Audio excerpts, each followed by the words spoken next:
L'approche couteau suisse de Charlie Munger désigne la capacité à utiliser un ensemble varié d'outils mentaux pour analyser et résoudre des problèmes. Elle s'inspire du couteau suisse qui regroupe plusieurs fonctions dans un seul objet. L'idée est de ne pas se limiter à une seule discipline ou méthode, mais de combiner différents modèles mentaux pour mieux comprendre la réalité. Cette approche favorise une pensée multidimensionnelle et pragmatique. Cette approche repose sur la polyvalence et la complémentarité des outils cognitifs. Elle implique de développer des connaissances dans plusieurs domaines, comme l'économie, la psychologie, la physique ou la biologie, afin de disposer d'un arsenal intellectuel. Elle se caractérise par la flexibilité, car chaque problème peut nécessiter un outil différent, et par la recherche de robustesse, car la diversité réduit les biais.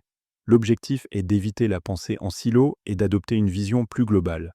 Un investisseur qui applique cette approche ne se contente pas d'analyser les chiffres financiers. Il utilise aussi des concepts de psychologie pour comprendre les comportements de marché et des principes de physique pour appréhender les effets de levier.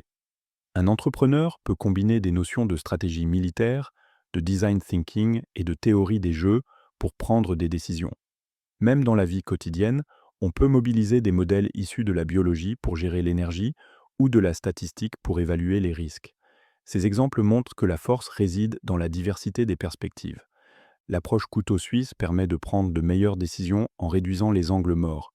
Elle favorise la créativité, car la combinaison de modèles issus de disciplines différentes génère des solutions innovantes.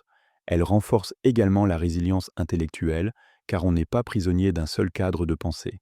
Enfin, elle améliore la capacité à anticiper les conséquences complexes des choix. Cette approche demande un investissement important en temps et en effort pour acquérir des connaissances variées. Elle peut aussi conduire à la dispersion si l'on accumule des modèles sans savoir les appliquer correctement. Le risque est de tomber dans la superficialité en connaissant un peu de tout mais sans profondeur. Enfin, dans certaines situations, la spécialisation reste indispensable pour atteindre un niveau d'expertise suffisant.